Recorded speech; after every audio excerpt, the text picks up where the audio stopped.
You guys, we are back. We are back with another Building Babellion episode. Simmer Sessions. Hold for applause. Okay. Let's get into it, guys. We have another guest here today. It is the DP of Simmer himself, Jalen-Ramseur-WIilliams. If you'd like to introduce yourself. Hello. Yes, my name is Jalen-Ramseur-WIilliams, and I am the DP of Simmer. Yay. Not me applauding for myself. Jalen has so fabulously lent us his time today so we can interview him, get into the mind, right, of a DP and find out what went down on Simmer and our little collaboration. All right, Jalen, are you excited? Are you ready? I am excited. I am ready. Good. Interviews aren't really something that I do a lot of. So this should be fun. This should be pretty interesting. Yes. Let's get into it. Oh my God. First question. What drew you to Simmer? I think the big thing that drew me to Simmer was the fact that you were the director. You know, there was a black director, a person of color, directing and telling the story. You know, so you know there's not a lot of us in this industry. It's true. You know, so it's getting clear.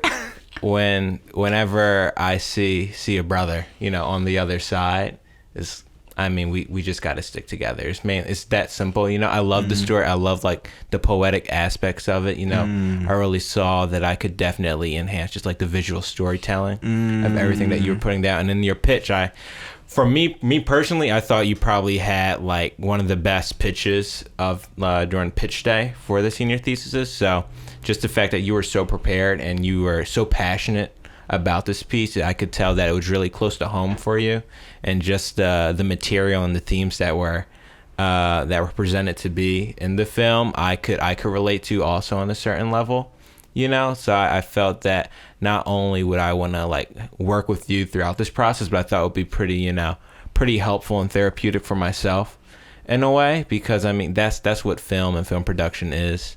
To me, it's all just one big form of therapy, you know. And I'm just happy that it's like good therapy, you know. Like it's one thing to talk and sit to someone across from you, you know, but I think it's another thing to just really like be in it yourself, you know, and you're just like figuring it out like one step at a time, you know. And the fact that it's film is just something that I'm just so passionate about, that I love, you know.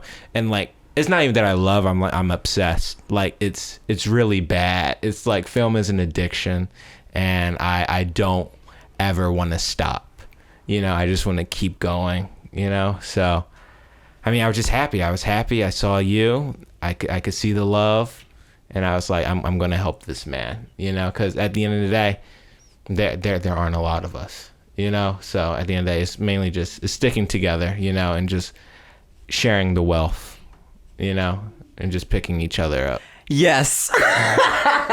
Yes. Oh my God. I like have so many things I'm feeling so many things right now. That's so fucking crazy. Okay. Yes. Yeah. I already told you, but I literally put you as number one on mine too, because you were the only black DP in the. That's why I was so glad you volunteered yourself. And that's the other thing that drew me to you, especially because. And it was the same thing with Jen. I like that you guys took that initiative to really put yourself out there, because I know if I was a junior, I probably would not be comfortable enough stepping into like a class of people older than me and really, you know. I mean, you gotta put yourself in uncomfortable situations. You know, if you don't put yourself in uncomfortable situations, you're not really gonna grow. I mean, you can grow on your own, but if you do look like strategically look for those situations where you're like, I've never been there before, I don't know how I feel about this, I think just throw yourself into it, you know. Yes. And just, I mean, sometimes you just gotta fake it till you make it, you know. So that's definitely a part of it. But you know, I know that again, I love shooting, I love filmmaking, you know. So when our professor Zach, he sent us an email over the summer. And he was like, hey, there aren't a lot of like senior DPs, and like the senior directors are going to need some help. So like, would anyone be interested in like crewing, or who knows, even possibly DPing a senior thesis? So I'm like, got to do that. I mean, there's without question, no hesitation. It's like, I have to, you know, I can't not do it, you know, because if someone's giving you an opportunity, you just have to take it, you know, because you never know when those opportunities are going to arise again. Yes, that is so true. That is so true. And I feel like the nature of filmmaking itself is rooted around taking the risks and looking for the opportunities and taking advantage of those opportunities as soon as you see it. And I like what you said so much about being in the thick of it. And even film is therapy. Like, obviously the story was so very, very close to me. And oh my God, like the being in the thick of it. And like, now that I'm out on the other side and we're in post-production, like I have a lot more clarity on like everything that I went through at each step of the process. And oh my God, like the amount of, it is kind of like, it did really feel like I was stumbling in the dark a bit. And I had to like, just taking the next step and taking the next step and taking the next step. And it's such a beautiful process. And at the other end of it, it really feels like I'm shedding this like skin off and like cocooning out of a metamorphosis. Right, yeah. A metamorphosis. So yes, that was so beautiful. That was so beautiful.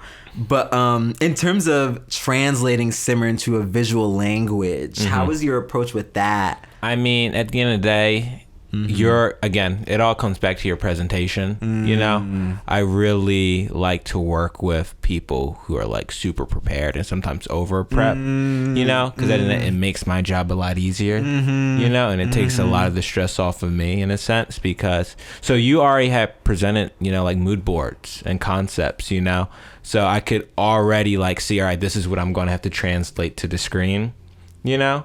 So mainly it was just doing that and just having like our own like one-on-one conversations and like our own like meetings and just like trying to like pick your brain, like what are you feeling, like what do you think, what do you see, you know, because I can hear what you're saying and like I can pick apart like what I'm seeing visually, you know, and what I might want to try up. At the end of the day, this is your baby, you know, and we were talking about co-parenting, so it's our baby at the end of the day, and we just need to treat it with the most respect as possible and care, you know, because I hate rushing things. I hate it. And like, I don't know if we're going to talk about just like set and all that jazz, but like, but yeah, I just want, at the end of the day, my goal as a DP always, I just want the DP, I just want the director to be happy visually.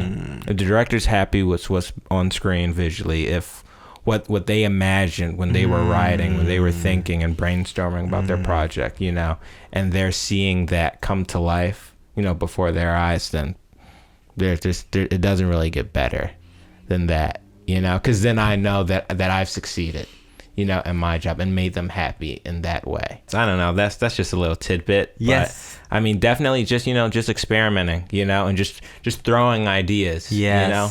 And I mean, thankfully, like we were able to do like pivotal scenes, so we were able to like test certain things out. You know, we were able to see what worked, what didn't work. We were able to get feedback. So then when we actually started shooting during principal, we were able, you know, to make those adjustments when need be, you know, just in order to translate it better. Yes, I really find well, my favorite thing about directing is like the translating I have to do with every single like, the editor, the sound people, the DP. I'm so fascinated by like translating the ideas and having that back and forth dialogue and sort of like finding a language that the both of us can speak. Yeah. And yeah, now that we're putting the film together, I can really see, because this is also the first time I think allowed myself to immerse myself in the process and really carry out a product to its culmination, right? To its the most it could be. And I can see how we did it. Like I can see how we did it. Like Carter looks so like isolated and closed in and all the dirtying the frame. Like, yeah, there's a lot because I remember during your pitch you were talking about isolating Carter, you know, and how he's alone in this space and how he doesn't really have room to breathe at home, you know, and then even at school he doesn't have room to breathe because he's dealing with Anthony, you know. So that's why it's in that sort of 4:3 aspect ratio for most of like the things happening in reality in the film, you know. He doesn't have room to like move his arms or move around, you know, like the frame itself mostly is stationary. Like the camera barely moves, you know, because he can't move. He's stuck where he is emotionally, you know? And then when we translate to the void space, we're able to go to like that widescreen aspect ratio because he's in his mind. Our brains, our imaginations are like infinite, you know, and they expand. You know, and that's what I see when I look at a widescreen. It's super immersive, you know. Not only it's like watching, like they can be super cinematic, but it's just like never ending, almost, you know. So the fact that that's what the void is, this infinite darkness, you know, I think that's really cool, and the fact that we're able to like jump back and forth between these two like spaces, you know, I think it's really interesting. I also like the widescreen idea as like a I feel like because it's so commonly used in movies today, like as an audience member, I'm interpreting that as the real world or as something that would be where the real world would take place. So I do like that we kind of, we're just flipping on its head. On its head, yeah. Because then even to me, I feel like when I was processing my own experiences, like that void space where all this like super spiritual shit takes place, that feels real to me too. Like that was part of the processing for me. So I feel like aligned with I feel like aligned with the form itself. Dope. Let's talk about set a little bit in terms of, because one thing I did observe that I found so interesting was how you led your camera team. So you want to talk about that a little bit? Yeah. After every shoot, after every time we finish shooting on a production, and I'm working with my camera team from school, I make sure to always send them thank you text messages apologizing for my possible treatment of them on set, because I know that I can be very hard sometimes. I can be very tough, and sometimes even tough to read at points, you know. And I could just be very serious at times and just locked in and like focus on just the objective and the image, you know. So there will be times where I'm just like, all right, I need this, do that, do this, you know, and it can come off super stern, you know, and like forceful, you know, and it's never, and I addressed this ahead of time. It's never out of anger, you know, or frustration. It's all out of love, you know. It's just like, we need to get this done, and that's that, you know. So shout out to Kaylin and Carrie, you know, my amazing ACs. Carrie always making sure that I'm staying hydrated, because the one thing I don't do on set is eat half the time or like drink, because you're just so focused on just like the shoot itself, you know, making sure that you capture everything possible and that you don't miss anything. So shout out to Carrie and Kaylin. Kaylin always, when I'm like break legs, you know, breaking them, bang, bang, bang, bang. She's so fast, you know. It's almost like at a race car track when they're like changing tires, almost like bang, bang, bang, it's done, you know. Which is always super helpful, you know. And just everyone's here to learn, everyone's here to get better, you know. So at the end of the day, it's also, I don't know, like this form of like tough love too, you know, because I mean, unfortunately, I used to like play basketball and all that, and like I absolutely hated it. Like it was just something that was like forced on me to do, you know. But the one thing that I did get out of it was like this like competitive nature, you know, and to just like, all right, if you're going to do something that you're passionate about, just like give 100%, not even 100%, 110%, 200% every single time, you know. And sometimes when doing that, there's no room to just be like, could you da-da-da. It's just like, get it done, because that's the job. But also like in the real world, when you're on real sets, you're gonna deal with a lot of a-holes, you know, and like just like douchebags and like mean people, you know. So just like sliding in a bit of that, you know, just so they can have a little taste, you know. It's almost like giving someone a vaccine or something, you know, because there's always a little bit of like the virus in there, you know, just so your system's able to fight it off at the end, you know, so that way when you do move in to production, you are surrounded by people who are like, whoa, it's a lot going on, you know, let's just bring it down. They know how to deal with it in a sense, you know. But yeah, they're the best. I don't know, I could be a drill sergeant sometimes, but listen, they got the job done, and the fact is I couldn't have gotten the job done without them, you know, because I think that at the end of the day it's always a team effort. So shout out to Kaylin, shout out to Carrie, shout out to Fred, you know, for, you know, second cam mopping, you know, doing his thing. You know, sometimes I do find it really hard to trust people with the camera, you know, because I know for the most part I'll be able to get the image that I have envisioned, you know, and sometimes it's hard for me, you know, to vocalize that to someone else. So most of the time I'll just be like, all right, Fred, bring me the camera, I'll set up the shot, and I just need you to record, you know. But then there are those moments where we're in a rush, you know, where we have to stay on schedule, where it's like, all right, I'm getting my frame, Fred, I need you to find me something that looks good, you know, and it's just that simple. And then Fred's able to deliver, you know, and that's always a great feeling to have, knowing that you can trust someone, you know, because trust is such a huge thing in film, you know, and just with collaborating with people. But yeah, and then, you know, Tori did her thing, Sean did his thing, everyone did their thing on set, like crew wise. Yeah, it was great. It was great. It was a good time. I mean, I brought up earlier how like I don't like to rush, you know, but then that's why Lizzie's there, you know, to push my ass and be like, listen, we gotta stay on schedule. And it's like, what the hell are you doing right now? It's like, I'm trying, Lizzie, I'm trying.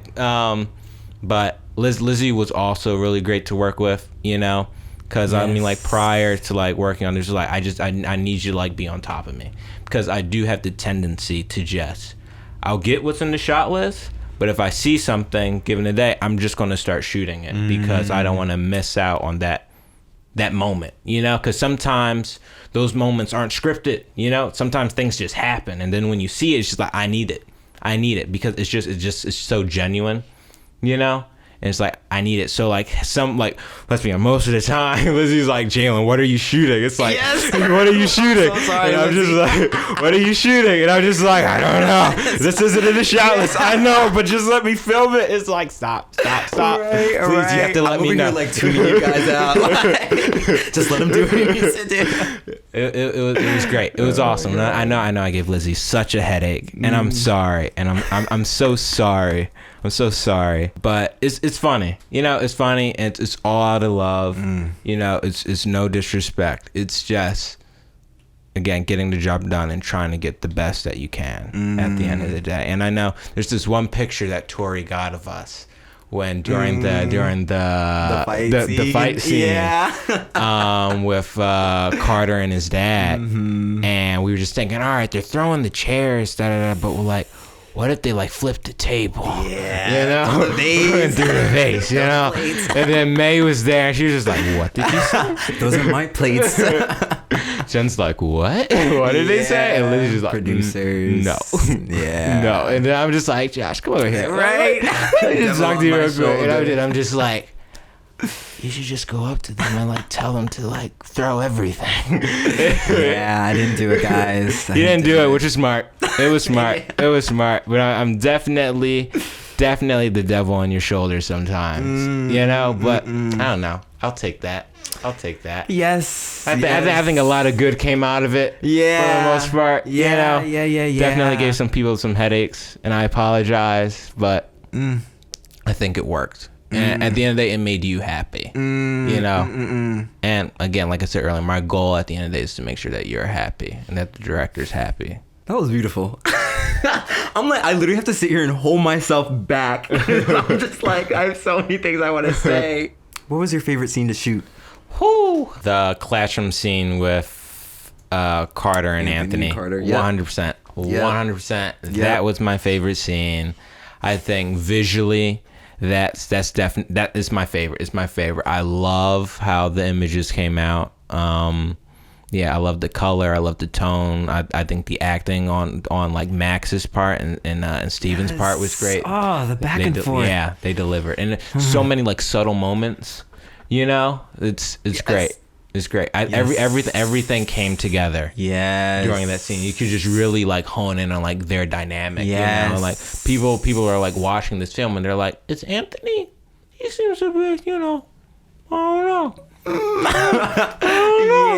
you know? But then it's to the point to where most I don't know, sometimes maybe the only people who will catch on into like those little like tidbits are like, you know, people of color, you know. Right. So like if someone else is watching who isn't person of color, they're like, oh, he's kind of a jerk, right? You know. But then we're watching, we're just like, what did he just say? Right. I think you as a director really shine in that scene, you know, not only that scene but also the scene with Carter and his dad with Richard, you know, and just giving them the freedom, you know, to just find what they feel most comfortable with, you know, and exploring the scene. So I tip my hat to you, sir. But definitely the classroom scene with Anthony and Carter. I think I just and I was because we had so much time with that scene, I was really able to get every single angle. And, you know, I love my coverage. I love my coverage. You know, some scenes only need, you know, like 3 shots of coverage, but me, I'm just so extra. Like, I would, even if a scene doesn't need it, I want to get it. Like, that's something that I'll definitely have to, like, learn and work on as I progress, you know?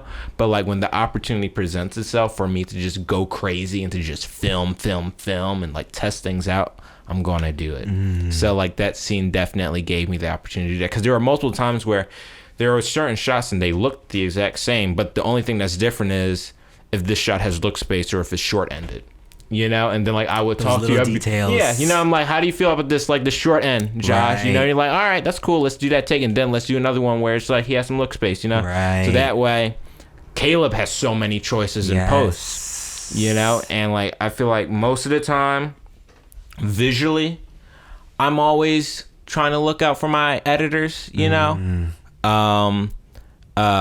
Continuity and just like keeping track of like slate and all that stuff, probably not, you know, because again I'm just there are moments where I'm like, all right, I have 2 cameras, nothing's on the shot list for this, but I'm going to film it, you know. And yeah, should I be doing that? Probably not, but we did it. That's how you like to work. Yeah.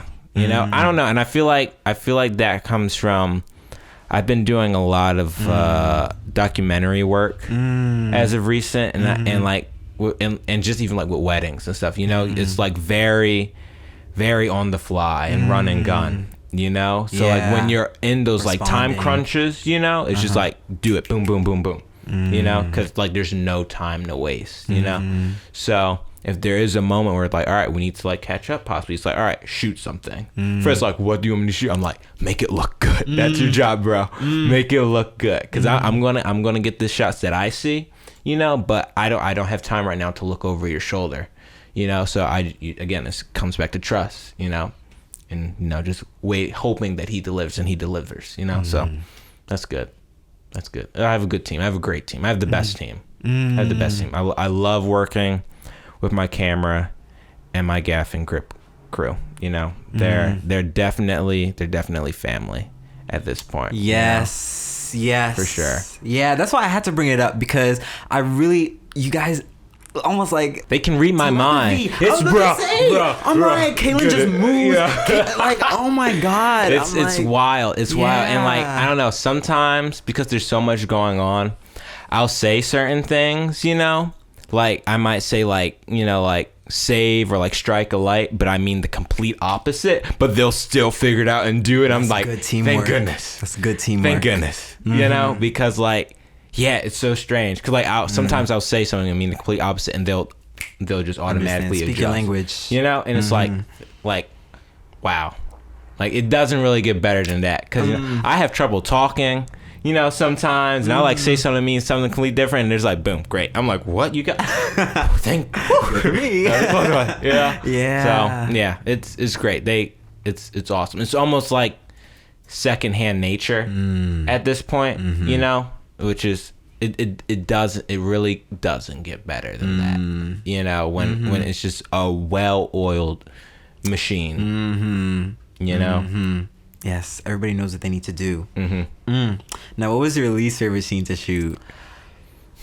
I know what my least favorite scene to shoot is. I wonder if it's the same one as mine. My least favorite scene to shoot, and you can go into why too. I will. I'm trying to think. Or most difficult. Honestly, I'm trying to think. I love day 3. Nothing out of day 3. Nothing out of day 3. Airbnb. Actually, that's a lie then. How many days did we shoot? 5. Oh my gosh. What's wrong with us? Holy hell. Yeah. Back to really? back. Yeah. Oh my god. And we had to get up so fucking early, guys. I thought it was so like early. It was 5. It was 5 days of shooting. Because we were in the void for 2 days. Yeah. Wow. And then we went to the Airbnb, and then we were at Annenberg, and then we had to go to school that Tuesday. If I'm being honest, it's funny how I compared, you know, the scene with Max and Steven with the scene with, you know, like Carter and his dad, you know. But if I'm being honest, I would say it's that scene was my least favorite to shoot. At the end of the day, I think it still came out looking really nice. But I think thank goodness you were on your game that day, because like their performances carry 100%. And I think I just had to get to the point to where I had to let go a bit with the amount of control that I would have in that situation, you know, because you can only have but so much control. Such a tight space. Yeah, exactly. Such you a know, tight space. I would have loved it to be a bit more spacious, because like when what we were shot listing, that wasn't there. Yeah. You know, like we're thinking like multiple different rooms and stuff, long corridors, but it's just like, nope. Hey, Dad. Yeah. It was like, what? Right. But yeah, I was gonna say that scene, but I was saying mostly because of just like the lighting in that scene. I'm. It's not my best work. Yeah. I asked May, I was like, hey, what if we just wait till it's like pitch black outside and then we shoot this scene? And May's like, no. I was like, okay, that's fine. He's like, you want us to wait 3 hours before we start shooting? I'm like, yeah. Yeah. It's like sometimes that's not how it works, you know? And you just gotta roll with the punches. The most difficult scene for me was I think I'm still frustrated over the Mrs. Peters' classroom scene. Really? Yes, I'm still frustrated over it. What did I do wrong? It's not you. It's really not you. It's really just I'm so frustrated. I think because we lost so much time, I can't help but think about what the scene could have looked like if we had all that time. That alarm killed us. We lost like an hour and a half. Oh my god. So especially because I felt like I was I know it probably didn't seem like that to other people, but I felt unprepared to like accommodate for that loss of time with how little rehearsal we had done. So I think again, and like when I'm critiquing myself, I always want to feel like I did the best I could with the time I was given. So when I know shit is unavoidable and it happens, but again, I can't help but think like, oh, if I had that time and we'd really been able to like explore that scene, and especially because on set there's so much room for magic to happen. I feel like I also didn't get a lot of room to play and just enjoy like finding things in the moment. So that was very frustrating for me. But let's move on to some more fun. Let's move on to the fun stuff, guys. We're gonna get to know Jalen a little bit more outside of Simmer. First question. What was the first film you ever shot? The first film I ever shot was back in 5th grade. Ooh. Actually, that's not true. If we're being really honest, goodness, definitely elementary school. Definitely elementary school. See, I'm a huge Marvel, DC, Star Wars comic book guy, you know, and just film guy in general. But before Marvel, before DC, before Star Wars, it was the Transformers. More than meets the eye. I'm all right. I'll stop. I'll stop. It was the Transformers. It was Autobots and Decepticons. It was Predacons, Dinobots, Terracons, Oh my God. Insecticons, Sharkticons, all the cons. I love them. Cons. They were my favorite. I didn't even know that there were that many cons. There's so many more than Wow. that. Yeah, Okay. it's a mess. Constructicons. All right, I'll stop. Wow. But yeah, it was the Transformers. So I used to have I used to have a nice collection of toys and like action figures, and I would, instead of like before like social media, 'cause I feel like social media takes up a lot of our time now. Before any of that, if I wasn't watching TV, I was playing with my action figures, and I would have the most insane fights and just like wars and battles. Like I would line them up on opposing sides of my floor carpet, and just be like, just start throwing them, and like I would break so many toys because I'm like so extra. I'm like, I'm not about to reenact what I was saying because it would get very cringe. But let's just say it was very much real to me, and I loved every second of it. Sometimes I miss it. Not gonna lie, it was just so innocent, you know. It was like it was before being able to like shoot films, creating these stories that I love from watching on like TV and the movies. So what I would do after it got to the point where I had already expressed that I loved movies, you know. So my mom had bought me like this it's like flip camera, you know. I think that's what it was called. Interesting. And like I filmed one of the scenes with it, you know, just like one of my like I had her hold the camera and I would just and like do my thing, you know. Then afterwards, I think like the next year I got an iPad, you know. So then I just started shooting my action figure fights like on my iPad. But the thing is, back then I wasn't like doing stop motion or anything. My hands were in the shot. And I'm just like, I'm like Prime Megatron. Yeah, and it's just the like voices and shit. Yeah. Oh my goodness. On like every like road trip, I'm bringing Optimus Prime and I'm bringing Megatron, and they're beating the shit out of each other the entire ride. Dude. I'm just in the back seat, and my mom's just like, "Is he okay?" And I'm just like, roll out, you know. So I would say my toys. Those are the first movies that I was making with my toys. But then in 5th grade is when I started shooting like with my actual like friends, you know.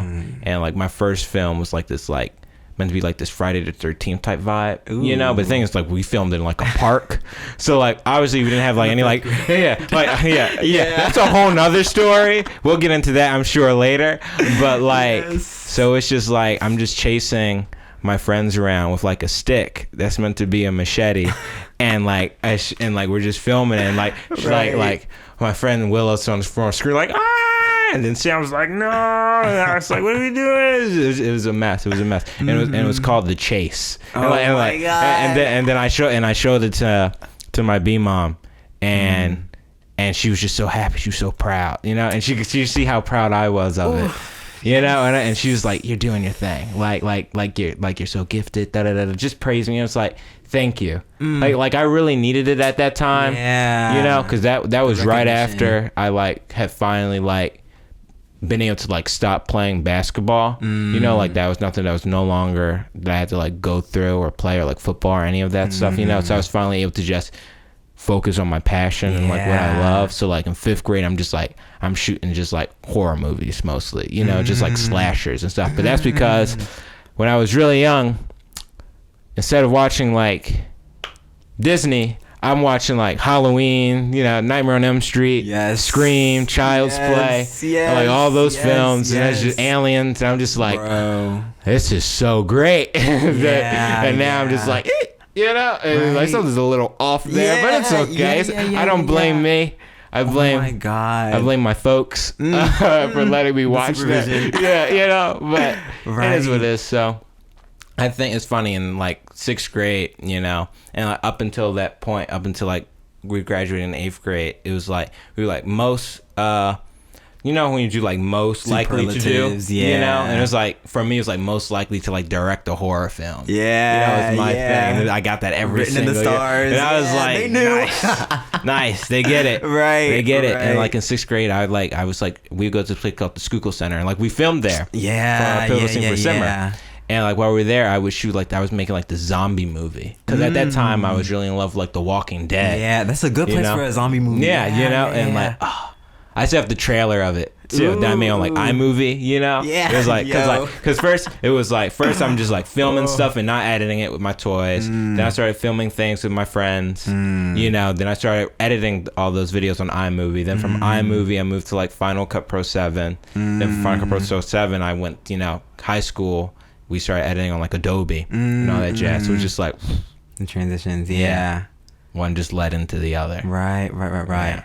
Oh my god. It was a mess. That's so crazy because when I was young, I remember I used to post up with my dad and we would literally watch like Forensic Files and like all this dark creepy shit. Yeah. So now like I feel like the same way. Like I'm coming from that like horror, like creepy thriller type like origins. That's so funny. Like a 7-year-old should not be watching Silence of the Lambs. Right. You know, like it's like where are the parents? I shouldn't be like, let's watch Hannibal Lecter. Yeah. What's Michael Myers up to today? Oh my god, bro. You know? What is the best creative advice you've ever gotten? I don't know if I could answer like creative advice, you know, but just like advice in general for like having to do like your passion or like what you love, you know, is, you know, just give, again, it's just putting in the effort and just giving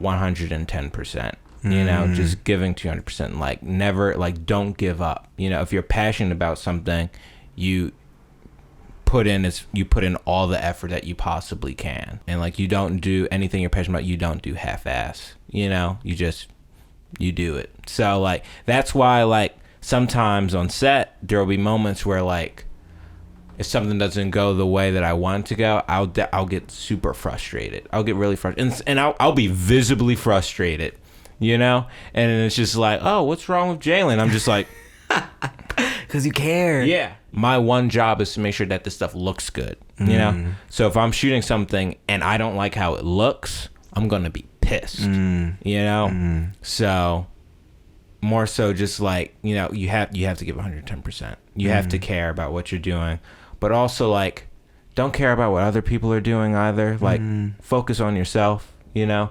As long as you're doing your job, then that's it.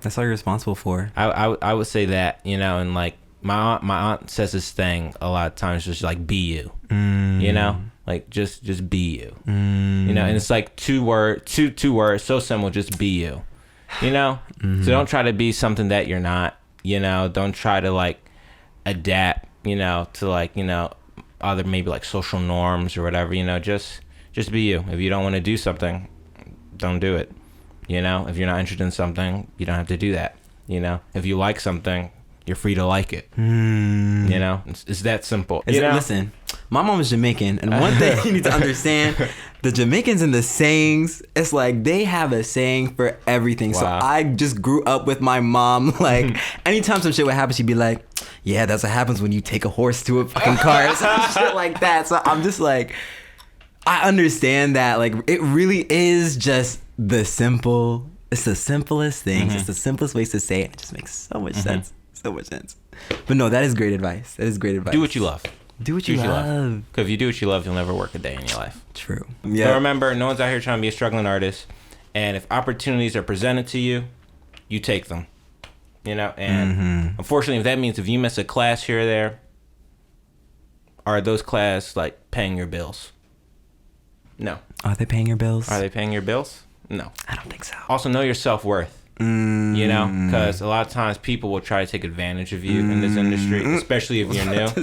So know your self-worth. Look up your rates, you know, for what you're doing in your region, you know, and hold tight to those, you know. But also you got to negotiate sometimes with people. But if sometimes people aren't willing to like budge, all right, I'm not going to work for you. I'll just work for someone else, you know, because like the work's going to come at the end of the day. So it's all about networking, you know, creating relationships with people that you trust, you know, and that you know are going to look out for you in the future, and just being tight and staying close, you know. So again, if those opportunities present themselves, you got to take them. You have to. I don't see how you don't take them. I don't see how you're like, oh, I have a presentation on this day, I can't go, I can't make it. What? Like, I don't know. That's just never clicked with me. You know? It's just like, I'm either going to do what I love and get paid for it, or I'm gonna like sit in class and just talk about some doing shit. the thing I want to do. Yeah. I'm not here for that. I'm here to work. You know? That's the plan. The plan is to graduate and like I'm good. To have no worries. You know? So it's like just constantly working, constantly grinding, and just making sure that that's there for you. Yeah. Yeah, you on know? the other side. Because no one has time to be like, what am I going to do? Just do it now. Yeah. The best thing you could do is do what you're going to do once you graduate now. So that way, once you do graduate, you don't have to worry about going to stupid ass classes and writing stupid ass essays. You could just work. Yeah. That's all. I hope none of the teachers see this. But if they do, this is me being completely honest. Like, are you going to pay me my rate? No, you're not.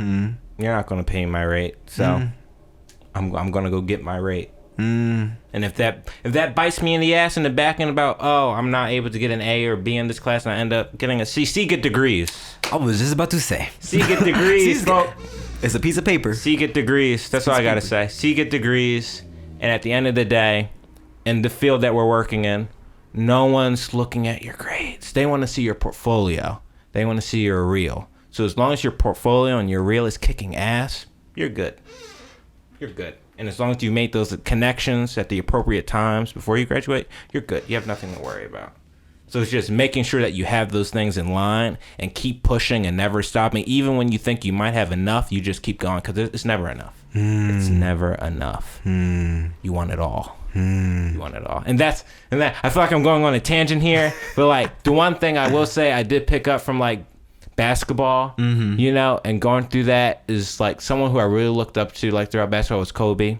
You know, R.I.P. Kobe, but just like the Mamba mentality, you know, and just like, again, giving 110%, you know? And again, I feel like that's what I do to like some, like bring it back to set life, you know? That's why I'm so hard on like my crew members sometimes, you know? It's like, I want you to be the best. I want you to be the very best that you can be. And if that means I might have to be a bit mean to you, you know, in order for you to actually go for it, I'm going to do that. Because at the end of the day, I'm trying to make everyone the absolute best that they can be, you know? And that just means you're working and you're working hard, you know?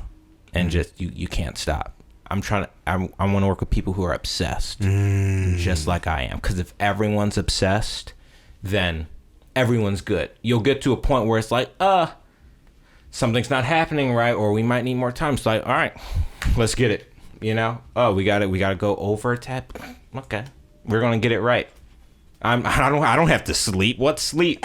You know, no one has to sleep. Yes. We're gonna finish. We're gonna finish it, and we're gonna get the job done, and then we get to sleep. Then we get the rewards at the end, but we don't get reward until the job's finished. So, all right, I'm done. I'm done. That is so good. That is so good. I have one more thing for you, Jalen. Yes. I have one more thing. What? You gotta come up with a simmer pun. A simmer pun. A simmer pun. Does it have to relate to simmer? No. Okay. It just has to include simmer in it. These gen ed classes got me simmering. Yes, we'll include a little laugh track. Yeah. To really emphasize that moment. Yeah. These gen ed classes got me simmering. These gen ed classes got me simmering too. Yep. Yes. Yeah. That's so beautiful. You guys, that is the end of this interview. I hope you enjoyed it. Please go follow The Simmer Instagram. Also follow Babellion Studios on Instagram. Follow my boy Jalen on Instagram. Follow me on Instagram, J Affy. and donate to Simmer. Also, We need give the us money. your money. Yeah. Also, what was I gonna say? Oh yeah, Simmer will be being shown somewhere soon. Ooh, mystery. Boo. Stay tuned to find out. What? Bye. Cheers.